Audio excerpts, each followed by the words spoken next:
It is Thirsty for Knowledge Thursdays, our weekly webinar series from the Aries Foundation for Financial Education, Inc., or what Craig and I love to call Think with a Drink.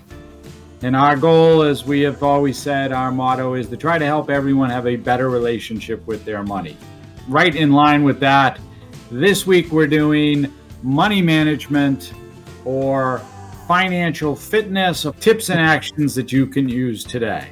So we always say kick back, pour yourself a cold one and imbibe and enjoy along with us the 5 money management tips that we're going to be talking about today, which are how to control your spending, pay yourself first, use debt conveniently, protect your identity, and manage your risk.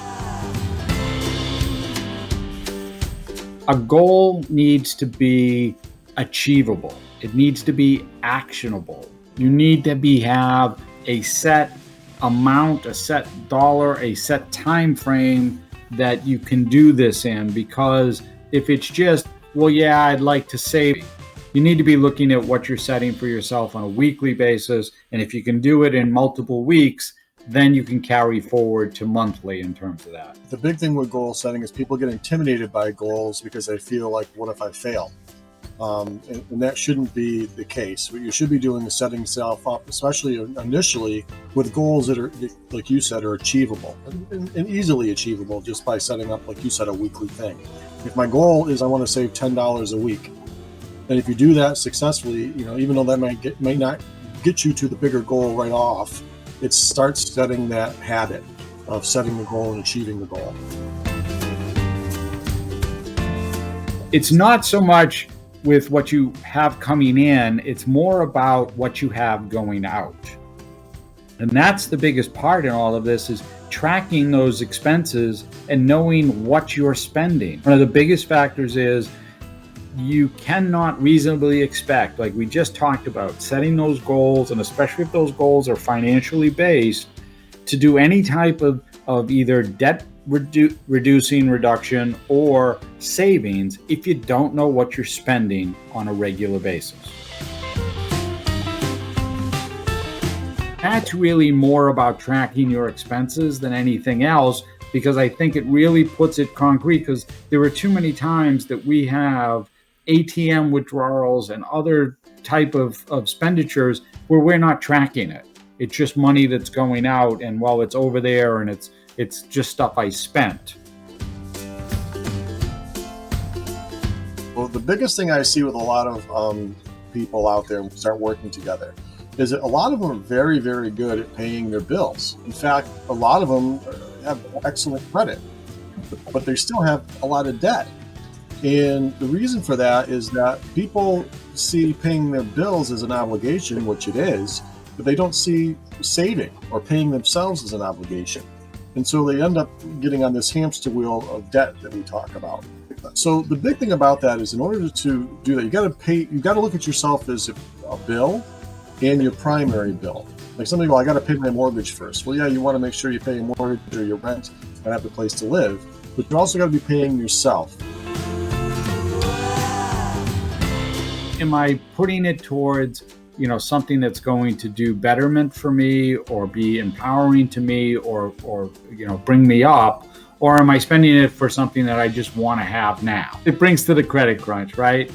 In using credit cards, is this really an emergency? Maintaining good credit, right? So this is one of those fundamentals to building up your financial literacy, to building up being money strong. You can check your credit report. Always makes sense to at least once a year. And the reason for checking your credit report is to make sure that it's accurate. This talks about not carrying or having any of your identifiers, i.e. social security card or PINs or something that if you dropped your wallet or lost your wallet that would be available or in there. Using a shredder, because there's always ways for people to be looking at or tracking into stuff that you've been sent, right? And then that's where we talk about getting the credit report, because you want to see if maybe there is activity going on that you're not aware of, or that your card has not informed you. Reviewing the coverages that you have in place, looking what you've got as far as, deductibles and total coverage.